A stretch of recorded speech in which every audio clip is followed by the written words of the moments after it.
Hey bud, it's really good to see you. I just wanted to say, you got this. You have all the skills and all the abilities. The only thing holding you back is fear. And honestly, what's the worst that could happen? You fail, you suffer a little bit of embarrassment. Life goes on. You succeed, and your life changes forever.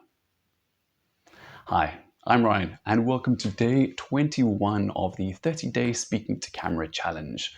It's been an absolute roller coaster and exciting adventure so far over these last 3 weeks. And as we move forward into the last week and a bit, I'm curious to see where we go and what new skills we pick up along the way, and hopefully manage to eradicate the last of those little sticky points, though I think that will be a continual process over the next several years. So today we are talking about fear. Fear is something that has an amazing side, but also a severe downside. It is one that can save our lives, quite literally, preventing us from doing anything too catastrophic and stupid. But at the same time, in modern times, I feel like it's one that has really taken its toll, taken its grips around our necks pretty much constantly. If I look at my relationship with the guitar as an example, at the age of 7, I started learning to play. However, it didn't last long. I thoroughly enjoyed every moment of learning, but the moment it came time to perform, to go on a stage, to face that fear of performing, of engaging with that large audience,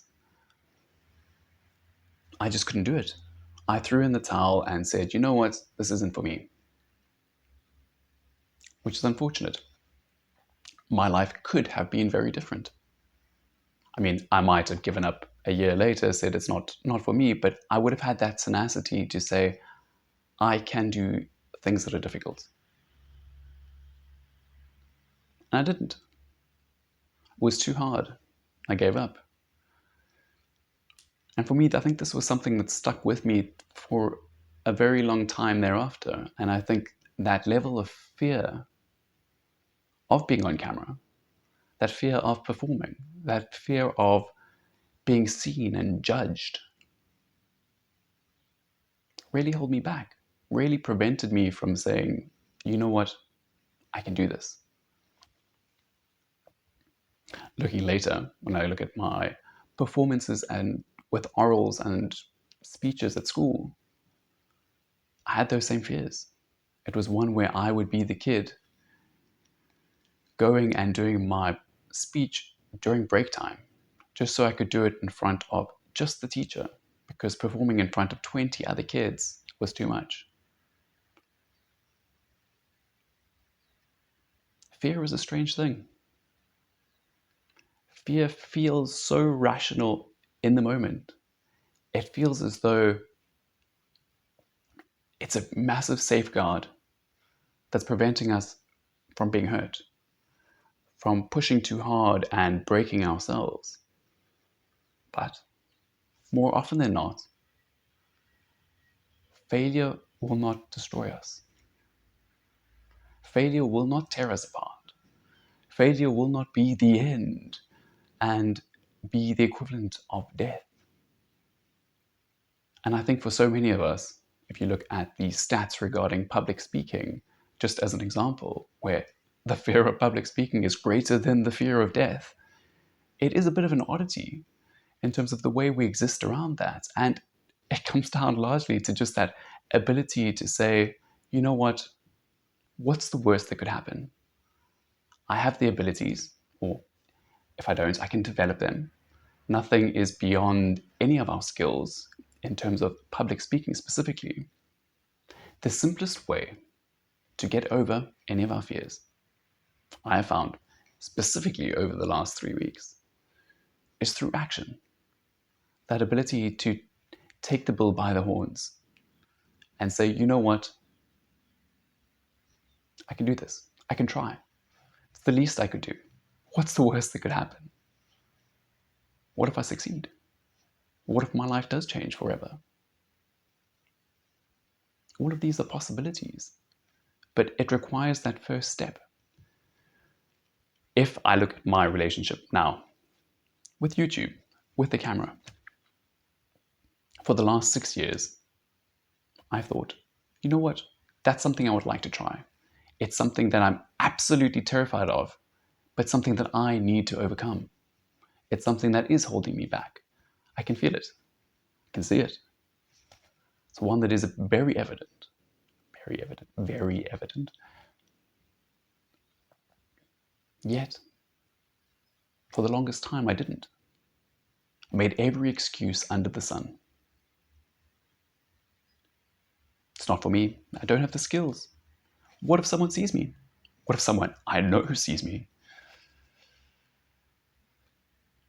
What if it damages my reputation forever and everyone looks at me as that pariah on the side? Could happen. Who knows? Quite often we go to that worst case scenario and then somehow in our minds blow it up, make it that much worse and that much bigger. So I'm going to go back to a story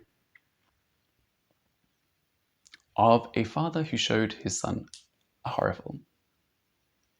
Midway through it, the son says, no, no, no, no, no, this is too scary. I can't do it. I need to leave. And the father encourages the son to carry on watching. Make it through to the end, and then can make judgment. The son does exactly this. Gets to the end. The father asks the son, was that as scary as you thought? And the son says, absolutely not.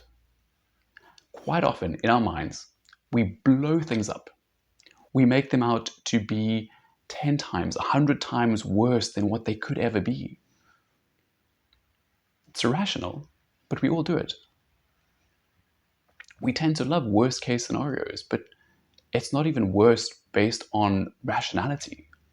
It's worse based on some figment of our imagination, all of our insecurities, all pooling together to create this horror show. And we live our life based on that. We stop taking those risks, at least most of us do.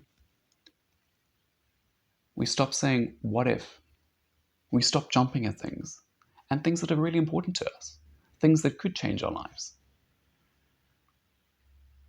Instead, we become hyper-fixated on the problem. We make every excuse. We say, you know what? It requires research. And I say this as an avid researcher.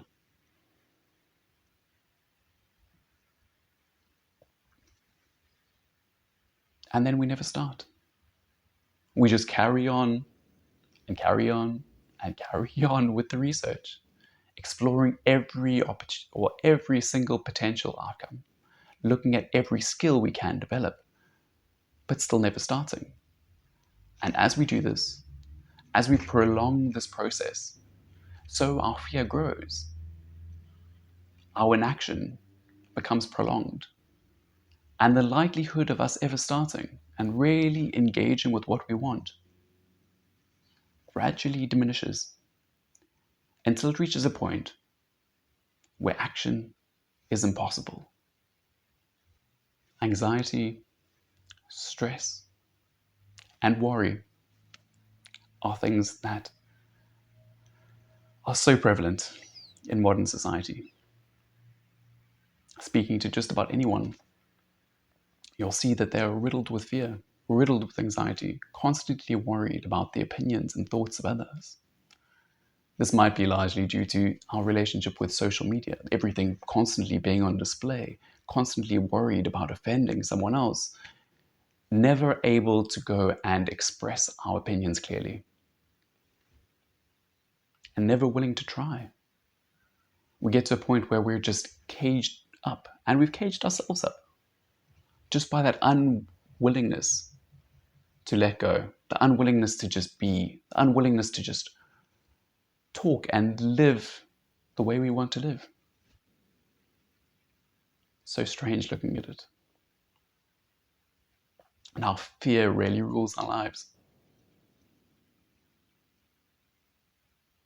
there in the shadows, existing, preventing us from moving forward, captivating us with these terrifying stories of what will likely never come to pass.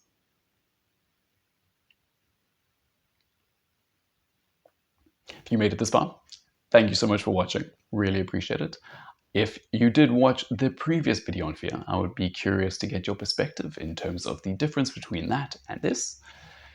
However, regardless, I just wanted to say, hope you have an absolutely spectacular one, and I look forward to seeing you in the next one. Cheers.